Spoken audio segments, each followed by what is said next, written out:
lucky deuces. And as far as the FDA goes, with the FDA regulations that are coming down on the industry, what's your overall look on it, and what the end result should be on this? The perception in the public right now is that it's the wild, wild west when it comes to the vaping industry. But we need regulations that are within reason, and the way they're structured right now, they're really not reasonable. The FDA's proposed deeming regulation will shut down 99.9% of all e-cigarette companies and only benefit big tobacco. The way that the current regulations are set up, basically the entire industry will be out of business within 3 to 5 years. Again, if the proposed deeming regulations go through the way that they've been proposed, it will essentially wipe out the industry. It will essentially wipe out the industry. It will essentially wipe out the industry. They don't have the passion for it, so they're just going, okay, well, what can we regulate? How many rules can we put in place? Yes. And how can we kind of screw over the industry? That's kind of where they're coming from. Yeah. And so for us, it's like we want to rebel against that. There are common sense things that the FDA could do without stifling innovation, like requiring childproof caps, requiring certain labeling, requiring perhaps ingredient disclosure, perhaps registration of ingredients with the FDA. My name is Gregory Conley. I'm the current president of a group called the American Vaping Association, and I am a research fellow with the Heartland Institute and a long-time advocate for vaping. They just go, ooh, it's different and new and ooh, bad.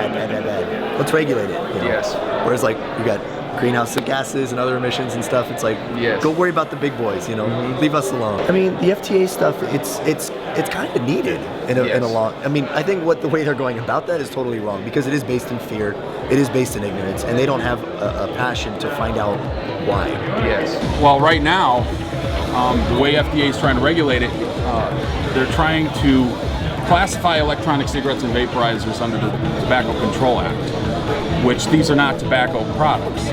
And I do believe like some regulation needs to be put in, but I also feel like we need to self-regulate our own industry. That is true. That we need to put together our board. Because we are the ones that care the most. So what we're trying to find right now is a perfect balance between regulation and just enough in order to keep our industry pure enough to where people's intellectual property, make sure that the fluids, everything is up to par to where nobody's getting hurt, nobody's getting poisoned. FDA regulation that's saying you have to register the product, you have to go through all that paperwork, you have to go through all that documentation, there's going to be fees associated.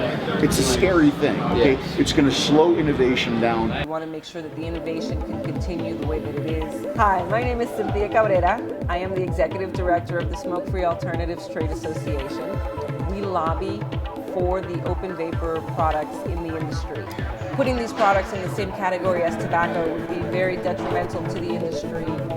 These are not tobacco products, these are technology products. We like to say tech, not tobacco. E-juice has 2 major compounds inside of it, and then 3 if you choose to put nicotine in it. So the polyglycol is used in asthma inhalers. It's been used, it's FDA approved for consumption. It's actually a food preservative that they use in icing for cakes. It's used in injectables, topical creams, food preservatives. It's used in asthma inhalers. Asthma inhalers are to correct asthma and breathing problems.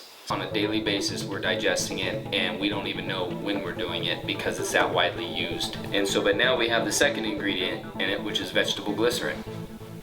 Vegetable glycerin is used, it's a byproduct of soap, it's used in makeups, it's used in topicals, injectables, it's used in food preservatives. Basically with those 2 compounds together, when they heat up to 340 degrees, they create a phenomenon that basically takes the oxygen in the air around and creates an H2O vapor.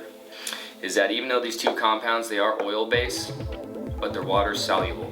There hasn't been any long-term studies, but at the same time there has been long-term studies of asthma inhalers.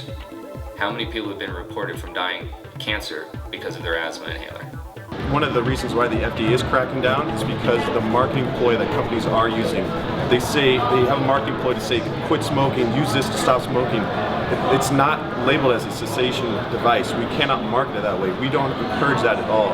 It's up to the end user to make their own opinion on what vaping is and how it's beneficial to them, and they can obviously make their own judgment. I mean, there's 4,000 chemicals in a cigarette, 40 known carcinogens. We need to know what kind of regulations they really want to throw down because it's changing daily on what they want to do. The problem I have with that is they're treating it like smoking, which it's not. It's not tobacco, it's not carcinogenic, it's not as dangerous as smoking cigarettes in any way. I'm not saying it's healthy, it's not loaded with vitamin C, but it is a healthier alternative to smoking cigarettes. And that's what we're trying to promote, a healthier lifestyle, an opportunity for people to kick a habit that they've been doing for half their lives that has been slowly killing them. What they are doing is sort of based in a good thing.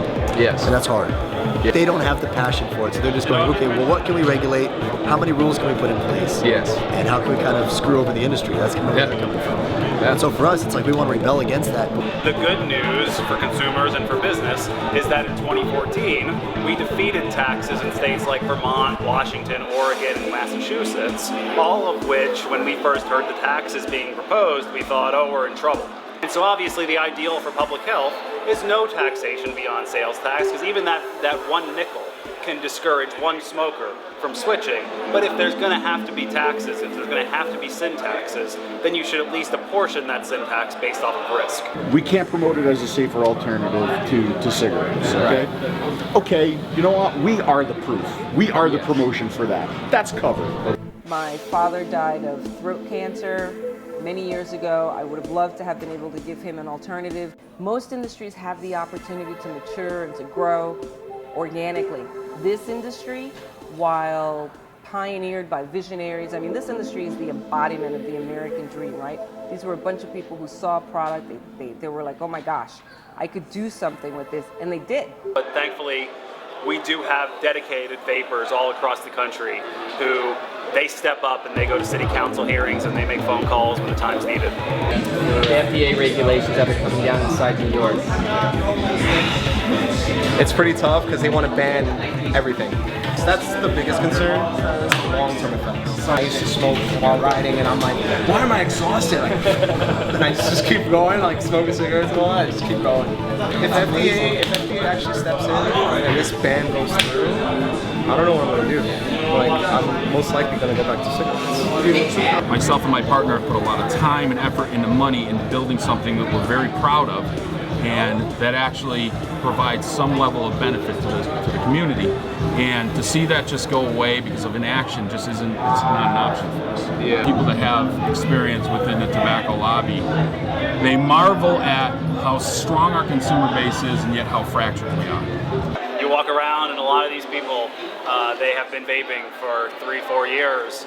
And the people that are here that have been vaping 6 months, come back in 4 years, and I bet that the vast majority of them will either not even be vaping or not be smoking at the very least. Absolutely. So, to sum it up, we all have one common goal, one purpose here. We want to make our vape community go forward. We want to educate America. And so we need everybody to be paying attention to everything that's happening in the politics side of it, the FDA regulations. We need to be educated. We need to keep going forward. Any last words of encouragement to our community? I definitely encourage all consumers to join my former organization, CASAA.org, and vendors should be joining the Smoke-Free Alternatives Trade Association, SFATA, at SFATA.org. Thank you so much. Thank you. Appreciate it.